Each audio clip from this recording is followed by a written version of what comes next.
Imagine waking up, standing in this bright sunbeam in your bedroom, and just realizing that your shadow has simply decided to leave you. Right, and it's not, it's not a trick of the light or like the angle of the sun. It's just entirely gone. Yeah, you look down at your own body, and you're solid. You are opaque. Hmm. But the wooden floor where your shadow should be falling is just completely brightly lit. It's such a surreal, deeply unsettling image to start with. It really is, and it's the exact premise of the stack of sources we're diving into today.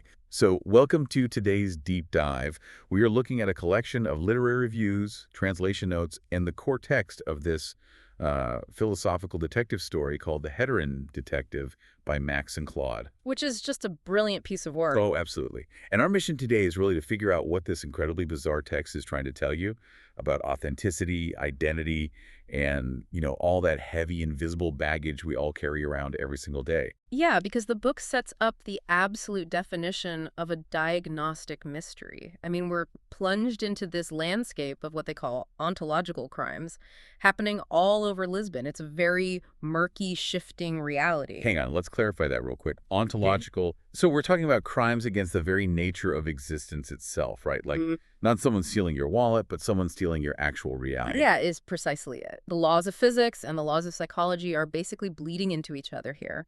People are mysteriously losing their shadows, their reflections, and their echoes. Wow. But, to understand how you even investigate a crime against existence, you first really have to understand the deeply unusual agency handling the case. Right. The setting alone tells you basically everything you need to know. Right. So the agency operates out of this unlisted office on the third floor of Rua dos Douradores in Lisbon. Unlisted being the key word. Yes. But it's not just unlisted on paper. The building's actual clerk always skips from the second floor to the fourth floor without even knowing why. Yeah, the third floor exists entirely in a gap of human attention, which, if you think about it, is kind of the most honest place for a detective agency to exist, right? Because detection is essentially the art of attending to what everyone else skips or ignores. Exactly. So they aren't investigating murders or, financial fraud. They investigate these unhearable gaps in reality. And the detectives sharing this one room, well, they're not your standard gumshoes. Not at all. They are four distinct personalities. And this is where it gets highly conceptual because these aren't just four partners who formed an LLC together. No. They represent the fragmented personas, the heteronyms as they're called, of the actual 20th century Portuguese writer Fernando Pessoa. Which is wild because Pessoa famously wrote under dozens of different names, but these weren't just pen names, right? Right. They have their own biographies, their own writing styles, their own entire worldviews. And in this text, Max and Claude have physically manifested four of them into one single room. I love it. It's so creative. Let's actually walk through who is sitting in this office because their methods are they're wild. So in the northwest corner, you have Alberto Caeiro. He's basically the observer. Right. Caeiro is completely empirical. He only records raw facts in block capitals and utterly refuses to interpret them. So no metaphors. None. If he looks out the window and sees a lemon tree, he writes down that it is a lemon tree. He won't write that it looks sad or that it reminds him of summer, just the object as it is. Okay, and then in the northeast corner, you have Álvaro de Campos, who is the complete opposite. He's this manic, energetic, hyper-modern tracker. Oh, yeah, he's got red vectors drawn over maps of Lisbon, and he uses these bizarre handmade tools. Like, he has something called an umbrometer to measure shadows. Wait, an umbrometer? Yeah, and it's brilliant because it doesn't just measure the absence of light. In this specific universe, it measures the density of unsaid things. Oh, wow. It calculates the actual gravitational pull of a person's hidden secrets. Okay, well, that definitely makes sense for tracking ontological crimes. Then in the southeast corner sits Ricardo Reis, who is the strict formalist. He documents their cases by writing classical odes with this gold-nibbed Waterman pen. Because he believes the chaos of the present has to be constrained by the formal respect of the past. Right. And finally, sitting near the door, closest to the noise of the living city outside, is Fernando Pessoa himself. He acts as the feeling, fractured core of the agency.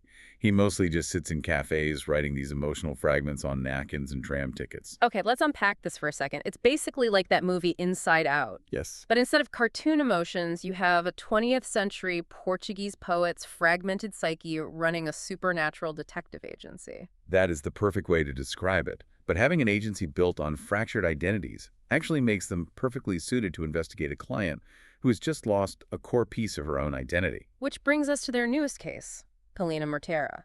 Right. So Helena is a translator who manages to somehow climb the stairs to their unnumbered door.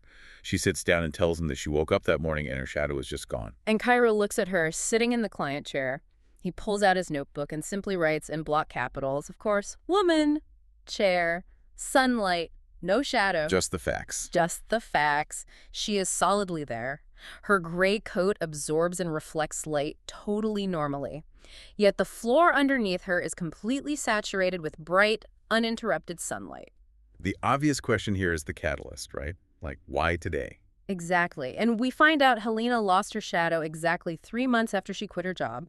After 20 years. 20 years as a translator. Her entire professional existence was being a bridge between English and Portuguese, carrying other people's words, and constantly suppressing her own voice to serve the text. But then 3 months ago, she stopped translating and started writing her own original thoughts. Yes, she stopped being the bridge and became the source. Okay, so how does the text explain the shadow disappearing? The text basically proposes that her shadow was her own personal translator. It was the part of her that carried her hidden, unsaid, and performative selves. It was the dark version of herself that she exported to the world to make everyone else comfortable. Oh, I see. So when she stopped hiding behind other people's words and became fully authentic, the shadow had nothing left to carry. It was just an empty suitcase. So it detached. Okay, wait, hang on. I'm stuck on the physics of this. Mm. Because physically, if she is standing in the light, she has to block it. Right. So why does the literal wooden floor stop treating her as an obstacle just because she stopped performing psychologically? Like, that metaphor is great, but physical reality doesn't work that way. You really have to adjust your understanding of physics for this universe. Okay, how so? Because here, the physical world and the psychological world are identical. The shadow isn't just a trick of light and opacity. It is defined in the text as a relational self-representation. Relational self-representation. Yeah, it's a physical receipt of a person's inner concealment. The literal light of the universe is reading her intent. When you empty yourself of all pretense, the physical bond between you and your hidden self dissolves. The light passes right through her history, reading her as completely transparent, and the ground just receives the uninterrupted sun. Okay, that is beautifully poetic, but that creates a massive physical problem for our detectives. Because if the shadow was tangible enough to be measured by De Campos's umbrometer, it can't just evaporate. Matter, or in this case, relational energy, cannot be destroyed. It has to relocate. Exactly. So where does a discarded shadow actually go? Well, De Campos is the one who tackles this because he refuses to believe things just vanish. So he puts on his heavy overcoat and takes to the ancient narrow streets of the Alfama district at night. And he's using a compass, right? But it doesn't point north. No, it points toward absence. And as he's walking, the needle goes completely erratic in this small square called Largo de San Miguel. He looks down, and he finds a literal shadow lying on the warm cobblestones. There's no body attached to it. It's just a dark shape in the posture of a woman mid-stride, resting on the ground. And it's not just one. He calibrates his umbrometer and finds dozens of them overlapping. He discovers a literal reservoir of detached shadows. Yeah, and as he maps the district over the next few nights, he finds an entire hidden community of shadowless people living along these ancient streets. Like who? He finds people like the retired schoolteacher who, for 40 years, pretended to have all the answers for his students. When he retired and finally admitted to himself that he didn't know anything, his shadow left him in his garden. Wow. Or the young woman who simply stopped performing a happy demeanor for her family. But the detail that completely shifts our understanding here is the physical environment itself. Yeah. The old cobblestones in the square are actually warm to the touch at midnight, warmer than the sun could account for. The ground is literally absorbing these discarded shadows. It acts as a porous membrane. The city itself is pulling the psychological weight down into the earth. So wait, it's essentially a municipal sewage system. But instead of water, it's processing the discarded psychological baggage of Lisbon's residents. The city is metabolizing their unsaid secrets. That is the perfect analogy. And finding this massive infrastructure forces the detectives to realize this isn't just an isolated incident with Helena. The phenomenon is expanding. The shedding of identity is moving from the ground up to the mirrors and the walls. Right, because a postman comes to the office in an absolute panic. His wife, Marta Cerquera, has lost her reflection. Just think about your own morning routine. You look in the bathroom mirror to check your hair, to kind of verify you are who you think you are. Yeah. Well, Marta looked in her hallway mirror and saw only the coat rack behind her. And the context of Marta's life is the key here. She was a cartographer. For 30 years, she mapped every single street, every hidden alley, every elevation change of Lisbon. She was, in a professional sense, the city's reflection. But she recently retired because she realized her map was complete. She had documented everything. Because her map of the world was complete, the mirror essentially said, you don't need me to show you your own face anymore. You know your own territory. Exactly. And it doesn't stop at mirrors. There's Tomás Almada, a fadista, a traditional singer who performed in the taverns of the Moraria for 49 years. And one night, he sang a song so completely perfect, so utterly adequate to the emotion he was trying to convey, that he knew he would never sing again. And the moment he finished, He lost his echo. the core concept tying all these cases together is what the text calls sufficiency. The book argues that the shadow, the reflection, and the echo are all just training wheels for the self. Training wheels. Yeah, like the shadow is the rough first draft of who we are. The reflection is the blueprint we use to check our work. The echo is the voice's guarantee that it actually exists in a physical space. But when Marta and Tomás became completely sufficient, meaning they no longer needed external validation to prove they existed, these representations simply detached. Okay, I have to jump in here. Yeah. Because that sounds utterly horrifying. Really? Yes. Imagine speaking into a room and getting dead silence, not a single reverberation of your own voice, or looking in your bathroom mirror and seeing a blank wall. Isn't this so-called graduation to sufficiency really just a form of extreme, terrifying isolation? Yeah. Like you're entirely alone in the physical world. Well, that is exactly how Tomás the Fadista felt at first. He experienced absolute terror. He felt like he was singing into a void that was ignoring him entirely. Exactly. But the text provides this beautiful reframe. Tomás eventually realized the absence of his echo wasn't the room rejecting his voice. It was the room accepting his voice so completely that it didn't need to bounce it back. The walls consumed the sound as a compliment. Oh, wow. So the echo was actually a refusal. The room sending the sound back was the room saying, I don't want this. Yes. The echo is a rejection. The silence is an embrace. When you reach sufficiency, you aren't isolated. You have achieved absolute integration with the world around you. That completely flips the perspective. It does. So the ground isn't rejecting Helena's shadow. It's finally receiving the uninterrupted light of her true presence. Yeah. But, okay, this brings us back to the physics of the municipal sewage system we talked about. Right. If all these people are releasing their shadows, reflections, and echoes, if the cobblestones are absorbing them, this massive accumulation of dark energy has to be channeled somewhere. The reservoir can't just fill up endlessly, right? No, it can't. And De Campos actually tracks the vector of this energy. He realizes the absorbed shadows travel through the warm cobblestones, filter into the buried underground streams of Lisbon, flow down into the Tagus River, and are finally flushed out into the vast Atlantic Ocean. So the shadows are immigrating. They're leaving the continent entirely. Exactly. And Fernando Pessoa, sitting in his cafe, has a profound dream that explains the actual mechanics of what happens next. He sees all of it, the dark shadows, the silver reflections, the vibrating echoes swimming like fish in the vast dark womb of the ocean. Wait. The ocean basically acts as a massive geological laboratory. How does that actually work, though? How does saltwater process a discarded reflection?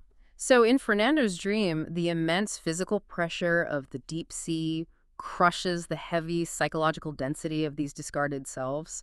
The pressure separates the pure emotional weight from the specific personal secrets. Wow. It distills all that heavy human baggage into a fine light mist that evaporates into the atmosphere.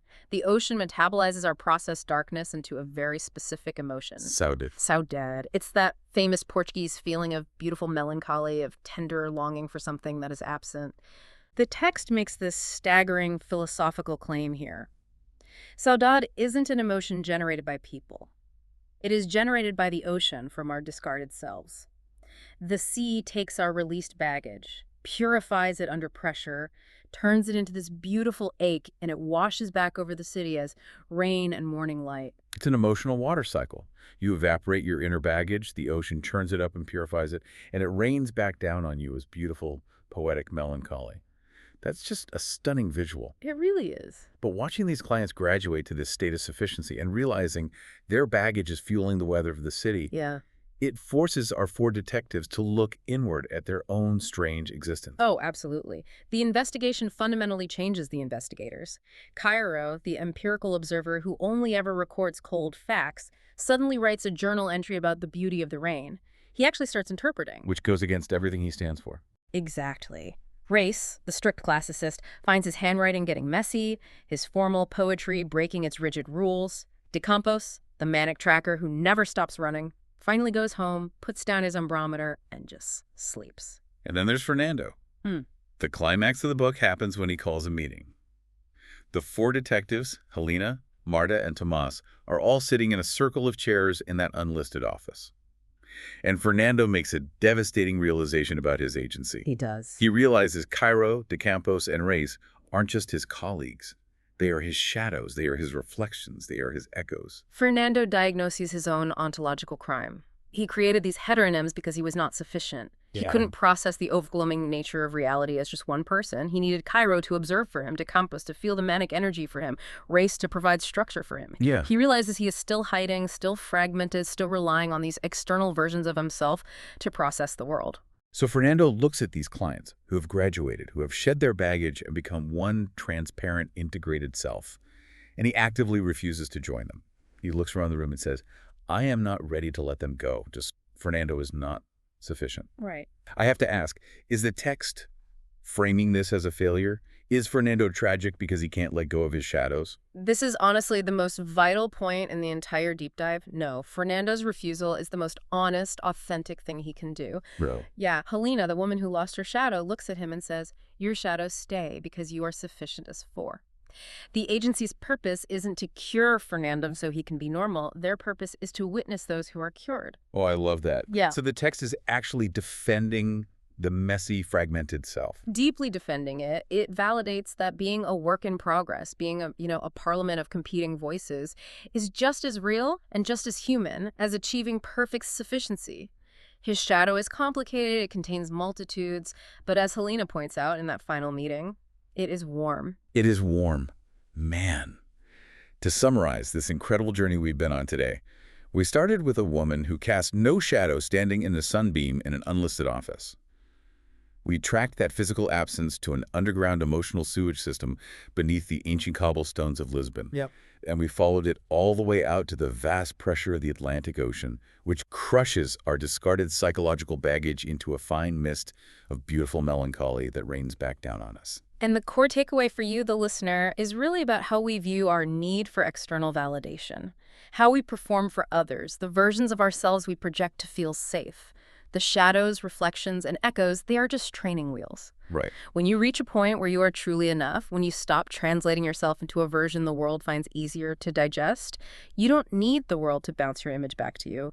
The silence isn't a terrifying void. It's the world finally embracing you as you are. I want to leave you with a final thought to mull over today. Think about your own shadow right now, stretching out behind you on the ground, following you from room to room. What specific, unspoken secret or performance is it carrying for you today?